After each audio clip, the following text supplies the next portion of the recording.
Hechos capítulo 27. Pablo navega hacia Roma.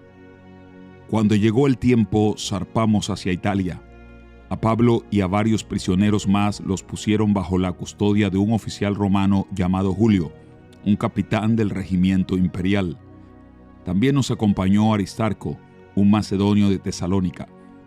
Salimos en un barco matriculado en el puerto de Adramitio, situado en la costa noroccidental de la provincia de Asia.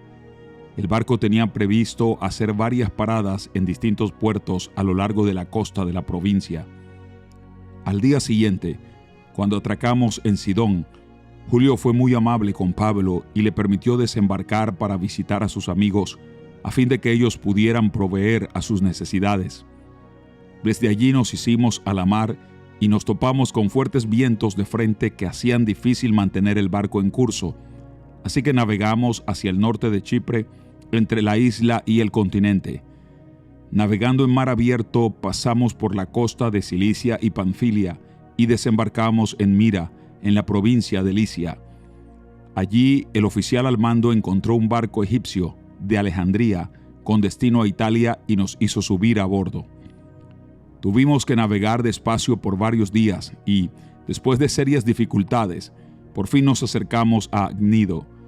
Pero teníamos viento en contra, así que cruzamos a la isla de Creta, navegando al resguardo de la costa de la isla con menos viento frente al cabo de Salmón. Seguimos por la costa con mucha dificultad y finalmente llegamos a Buenos Puertos, cerca de la ciudad de Lasea. Habíamos perdido bastante tiempo. El clima se ponía cada vez más peligroso para viajar por mar, porque el otoño estaba muy avanzado, y Pablo comentó eso con los oficiales del barco. Les dijo: «Señores, creo que tendremos problemas más adelante si seguimos avanzando. Naufragio, pérdida de la carga y también riesgo para nuestras vidas». Pero el oficial a cargo de los prisioneros les hizo más caso al capitán y al dueño del barco que a Pablo, ya que Buenos Puertos era un puerto desprotegido, un mal lugar para pasar el invierno. La mayoría de la tripulación quería seguir hasta Fenice, que se encuentra más adelante en la costa de Creta, y pasar el invierno allí. Fenice era un buen puerto, con orientación solo al suroccidente y al noroccidente. Tormenta en el mar. Cuando un viento suave comenzó a soplar desde el sur, los marineros pensaron que podrían llegar a salvo. Entonces levaron anclas y navegaron cerca de la costa de Creta. Pero el clima cambió abruptamente y un viento huracanado, llamado nororiente, sopló sobre la isla y nos empujó a mar abierto. Los marineros no pudieron girar el barco para hacerle frente al viento, así que se dieron por vencidos y se dejaron llevar por la tormenta.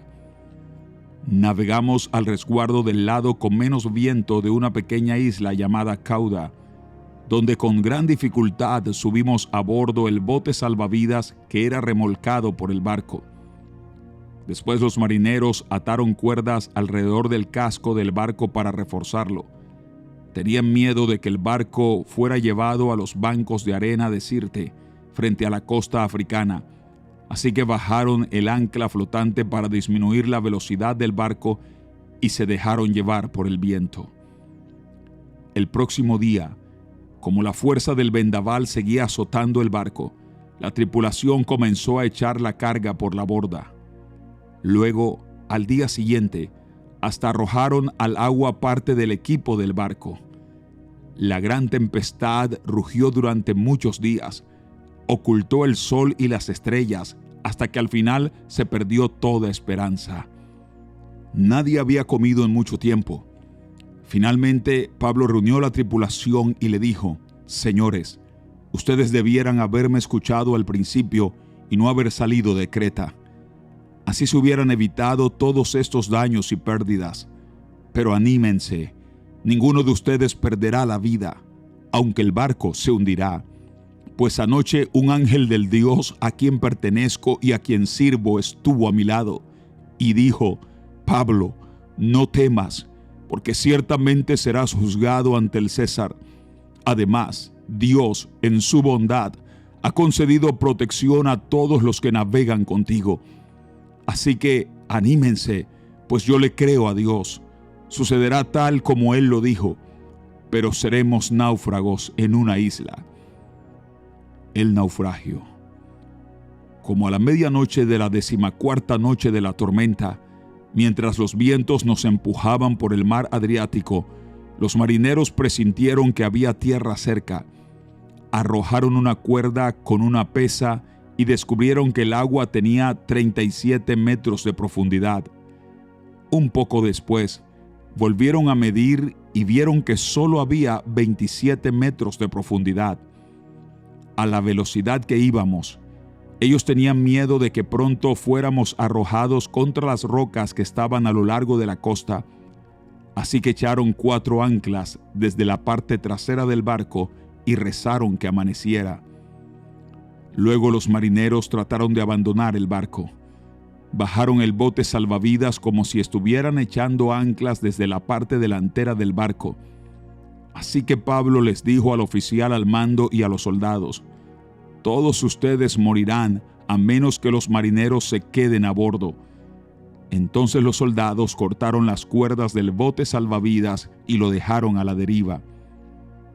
Cuando empezó a amanecer, Pablo animó a todos a que comieran. «Ustedes han estado tan preocupados que no han comido nada en 2 semanas», les dijo. «Por favor, por su propio bien, coman algo ahora, pues no perderán ni un solo cabello de la cabeza». Así que tomó un poco de pan, dio gracias a Dios delante de todos, partió un pedazo y se lo comió.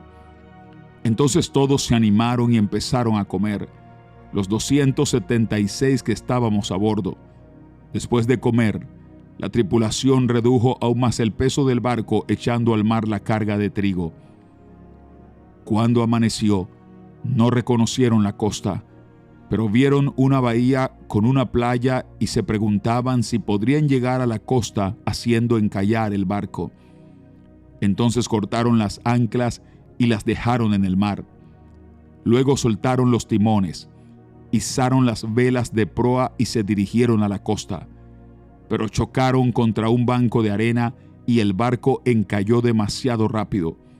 La proa del barco se clavó en la arena, mientras que la popa fue golpeada repetidas veces por la fuerza de las olas y comenzó a hacerse pedazos. Los soldados querían matar a los prisioneros para asegurarse de que no nadaran hasta la costa y escaparan. Pero el oficial al mando quería salvar a Pablo, así que no los dejó llevar a cabo su plan. Luego les ordenó a todos los que sabían nadar que saltaran por la borda primero y se dirigieran a tierra firme. Los demás se sujetaron a tablas o a restos del barco destruido, así que todos escaparon a salvo hasta la costa. Capítulo 28. Pablo en la isla de Malta. Una vez a salvo en la costa, nos enteramos de que estábamos en la isla de Malta.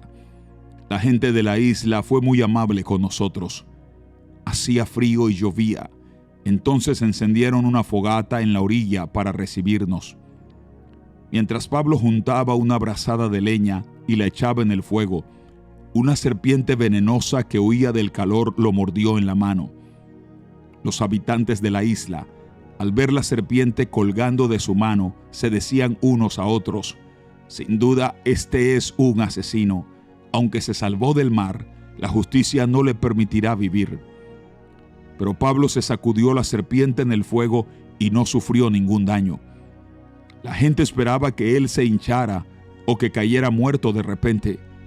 Pero después de esperar y ver que estaba ileso, cambiaron de opinión y llegaron a la conclusión de que Pablo era un dios. Cerca de la costa a donde llegamos, había una propiedad que pertenecía a Publio, el funcionario principal de la isla. Él nos recibió y nos atendió con amabilidad por 3 días. Dio la casualidad de que el padre de Publio estaba enfermo con fiebre y disentería. Pablo entró a verlo, oró por él, puso sus manos sobre él y lo sanó.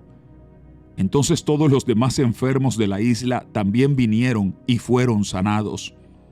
Como resultado, nos colmaron de honores, y cuando llegó el tiempo de partir, la gente nos proveyó de todo lo que necesitaríamos para el viaje. Pablo llega a Roma. 3 meses después del naufragio, zarpamos en otro barco que había pasado el invierno en la isla.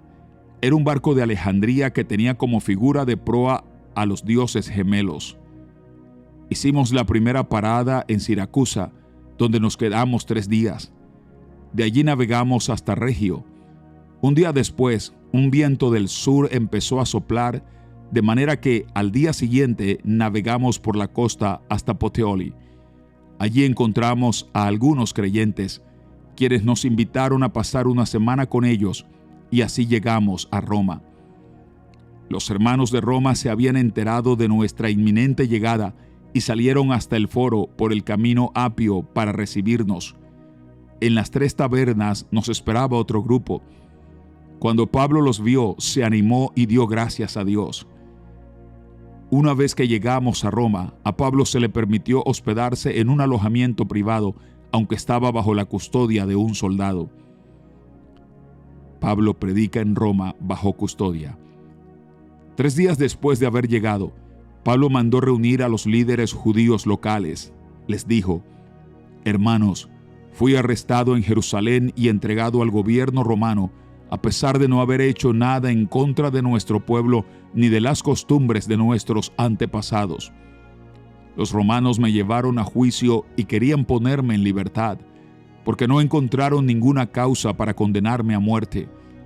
Pero cuando los líderes judíos protestaron por la decisión, creí necesario apelar al César, aunque no tenía deseos de presentar cargos contra mi propia gente. Les pedí a ustedes que vinieran hoy aquí para que nos conociéramos y para que yo pudiera explicarles que estoy atado con esta cadena porque creo que la esperanza de Israel, el Mesías, ya ha venido». Ellos respondieron: «No hemos recibido ninguna carta de Judea ni ningún informe en tu contra de nadie que haya venido por aquí, pero queremos escuchar lo que tú crees, pues lo único que sabemos de este movimiento es que se le ataca por todas partes». Entonces fijaron una fecha, y ese día mucha gente llegó al lugar donde Pablo estaba alojado. Él explicó y dio testimonio acerca del reino de Dios y trató de convencerlos acerca de Jesús con las Escrituras. Usando la ley de Moisés y los libros de los profetas, les habló desde la mañana hasta la noche. Algunos se convencieron por las cosas que dijo, pero otros no creyeron. Después de discutir entre unos y otros, se fueron con las siguientes palabras finales de Pablo: «El Espíritu Santo tenía razón cuando les dijo a sus antepasados por medio del profeta Isaías: Ve y dile a este pueblo, cuando ustedes oigan lo que digo, no entenderán. Cuando vean lo que hago, no comprenderán. Pues el corazón de este pueblo está endurecido, y sus oídos no pueden oír, y han cerrado los ojos. Así que sus ojos no pueden ver, y sus oídos no pueden oír, y su corazón no puede entender, y no pueden volver a mí para que yo los sane. Así que quiero que sepan que esta salvación de Dios también se ha ofrecido a los gentiles, y ellos la aceptarán». Durante los 2 años siguientes, Pablo vivió en Roma pagando sus gastos él mismo. Recibía a todos los que lo visitaban y proclamaba con valentía el reino de Dios y enseñaba acerca del Señor Jesucristo, y nadie intentó detenerlo.